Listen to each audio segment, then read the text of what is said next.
If you don't want to help yourself, there's no one else can help you.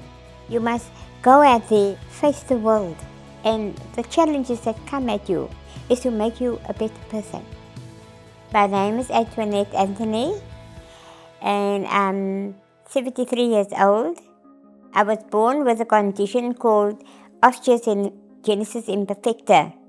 They call it the brittle bones. Also, I got stunted height. I didn't like looking in the mirror. I didn't like my body. I didn't like the way I looked. But those years were awkward years. I had the privilege of going overseas. I met a lady, she's dead today, and she was from London, and she was a social worker, and she was actually my mentor. She said to me certain things, showed me what to do, and one of it that I will always carry with me, and it works all the time. She said to me always, Antoinette, don't look down, look up, and look that person straight in the face and give them a smile. And I've been doing it for all the years, and I'm always getting a smile back. Actually, when I was born, the doctors gave up hope of me ever reaching to the age of 5. And I overcame all that. I finished my matric, and I did walk with aids and crutches, but I was able to get around, and I was able to go to school. I finished my matric, and I worked for a photographic company, and I was a data capturer for 34 years. And I enjoyed my work, although there were many challenges in my work. The actual reason why I really wanted to go work, it wasn't because of money. It was because of the fact that I wanted to show the world that a person like me with a disability, but I always call it physically different, can also fit into society. And I did. I mean, where I am today, it's only through the grace of God that He's helped me through this many, many times, my dear. And I think I was in matric, and I came home one day after school, and I said to my mother, I don't think I'm going to make this. So she said to me, Antoinette, I pray for you. I even sit in the toilet and I pray for you. And she had this childlike faith, and I think that is where I learned it from. I took care of my mother for 15 years before she passed away. And in the beginning it was okay. She was still by her full senses. We got on well with each other, but it's only when she developed dementia. And because I was always there with my mommy, she began to cling to me. In the end, it didn't matter. Like I always tell people who still got parents, especially the young people, do the best you can for them. Because one of these days when you lay them down to rest, you know that you did the best you could for them. I did go for interviews in other places, and 2 of them, when they saw me, they said to me, you don't belong here. It was a frailty, especially people with dementia and Alzheimer's. And they said to me, no, I'm sorry, but we can't have you here because you don't belong here. And I forgot about Zonneblum because I also applied. And then they phoned me to tell me there's a place for me. And then my brother-in-law, my elder sister, and my husband, they were very involved with me being here because he is my executor. So yeah, I came here almost 7 years ago. I did struggle to get used to the place because I was so used to doing my own thing. I was very independent. I stayed on my own for 15 years. I don't really feel old. You are as old as you feel. And although with the aches and pains, it still doesn't.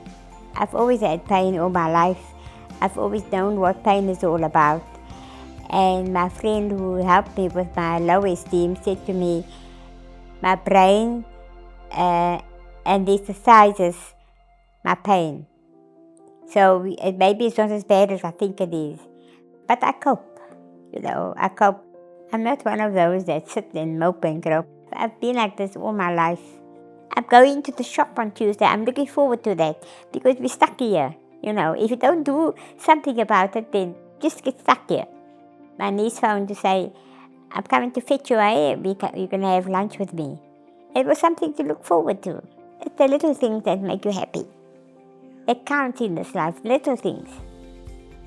You either accept what you are or you don't. So if you don't accept it and you walk with a long face, you're only making yourself miserable. And you're not going to get friends, you're not going to be nice to people.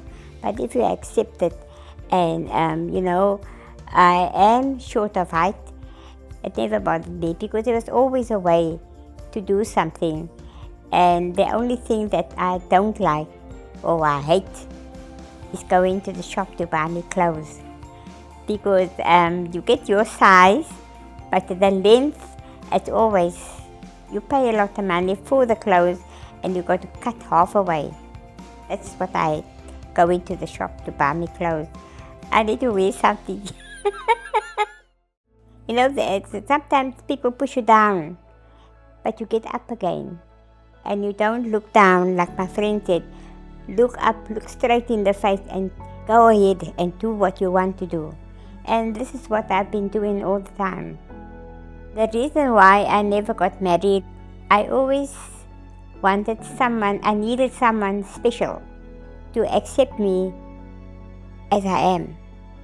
Not only physically, but mentally as well. And I've met a lot of cruel people. They weren't very nice to me. And it did hurt. It didn't get me down. But it's just that the hurt was still there. I just said to myself one day, if I do get married or if I do find my soulmate, it must be someone special. Someone who will make me feel like a princess. Respect me for me. Sadly, I never got that person. And in the end, I just made peace with it. And it's not difficult to go through life being a single person because there's always things that will interest you. And it will take away that longing or that dream or whatever because it's always something else.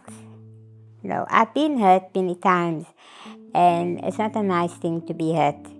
And it takes a while to get over it. Maybe I built a wall because I don't want to get hurt. When I was younger, I always dreamt of wanting to fall pregnant and have a child. But unfortunately, the condition that I have is hereditary. And I wouldn't like my child to go through what I went through. But I'm not unhappy because I've had so many children in my life. And one of the carers here, a lovely girl, and she's got a little daughter.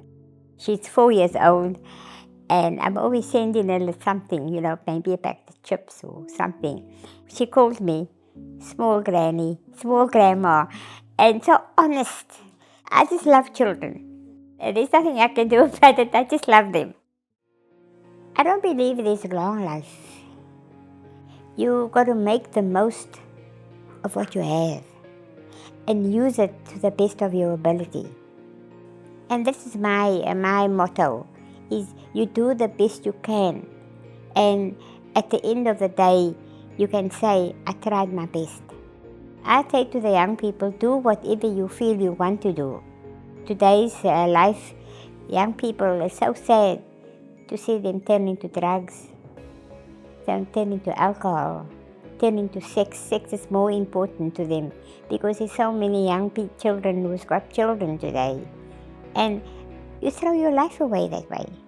Whereas there's so much that the world can offer you. Read. Get knowledge. The young people don't respect one another. That's where it comes to gender violence. They don't respect one another. But some people can't seem to get out of it. I won't allow a man to talk to me the way this guy was. He came there as a manager. And we had offices that was glass panelled. I came past his office, but I was on my way to go have a cup of tea. And I just heard him say, "Hey, call me." So I turned around. I said, "Are you talking to me? If you don't know my name, don't call me. Because I've got a name. And you don't speak to me like that. Because I won't allow anybody to do that to me. Whether you're green or whether you're pink or whether you're white. You know, those years when I was working, it was still the apartheid years. And they didn't give you, as a colored person or black person, that much. They always thought they're the best. But in a way, that's just the way the world is working today. I mean, how can another man kill another man? You look at it in Gaza and the Ukraine. Our little children are being killed. What did they do to these men? And all because of land. And all because of political reason. I was sitting next to a guy and he said to me, "Oh, where are you from?" So I said to him, "From South Africa." So he said to me, no, you can't be from Africa because you got that color skin, you got this color hair, and you speak in English, you're wearing clothes. When we speak about Africa, they still think we must be in the tribal. And even when I met someone in America, and he said to me, "Tell me, do lions and tigers and elephants still walk in the main road?" And I said to him, "No, you'll be surprised how modern we are in South Africa. People don't really have a conception of what is actually going on in their country. If only they could make the effort to really see that we are just normal people, no matter what our problems are, and no matter what our political problems are. We are still people. We're all the same." I've been helping a few ladies because they've also been fitted with hearing aids and they were a little apprehensive. And I still said to the one lady, "Do you know how nice it is to hear a dog bark, to hear a car hoot?" And so she said, "Hi," and you hear the birds sing. And there's the other lady, but they're both in their 80s. And it's so nice that old people, that age, still want to hear. If you don't do these things, if you don't want to help yourself, there's no one else can help you. I help myself. You must go out there and face the world and the challenges that come at you. There's a reason why these challenges are there for you. It's to make you a better person. If you're going to sit in a corner and mope and grope, the world is going to go past you. Yes, we live in a cruel world, but there are so many people who are nice, who are good. You know, I always believe that when things happen to you, they happen for a reason. Because everything in this life has a meaning.